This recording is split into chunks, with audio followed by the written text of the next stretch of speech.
All right. So this new assignment is the Van Gogh assignment that you have chosen to do.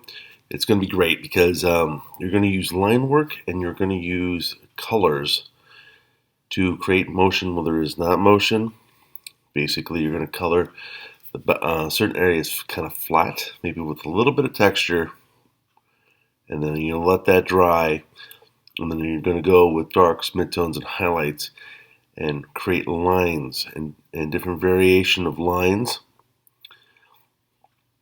to create motion where there is not motion, to create light and dark. So this is a pretty good assignment. It's a set series, so watch all the series and good luck.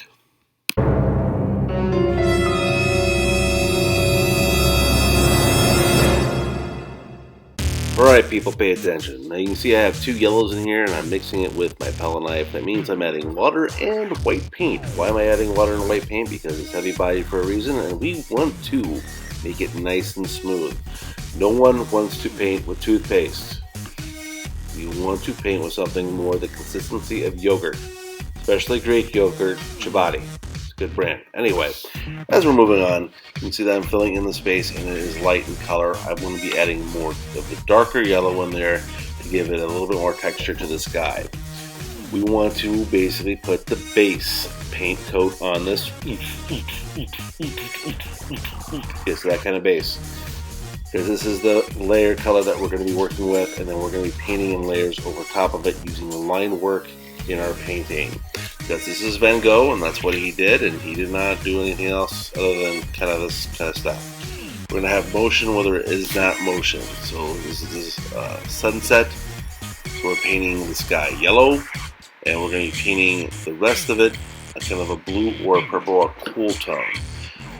Van Gogh was known for doing complementary colors or complementary tones in his paintings, keeping the ground cool and the sky warm, or vice versa. The reason why he did this is because it causes conflict and it made other colors more intense that are next to it that are its color opposites.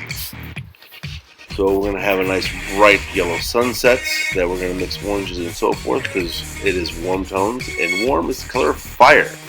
Fire is red, yellow, and orange for us people that are in like science class or chemistry or whatever. Yes, I understand blue is a hotter color when you burn stuff, but we're talking about caveman kind of fire where it was wood, and that was red, yellow, and orange, and that's what we associate with it psychology. We're not looking at it scientifically, we're looking at it psychology. So you can see here I have a nice cerulean blue, or if you want to call it cobalt blue, or different kinds of blue, that's perfectly fine. It's a light blue, people. Don't overthink it. And I'm going to lay that down there in the water and on the other side, and I'm going to put it in places on the bridge. I want my bridge to be darker because there's not going to be any reflective light on it as much as the water, so I'm going to be painting my bridge a purple and its shadow in the water purple as well to darken it up and to keep that cool tone. Cool tone's the color of water.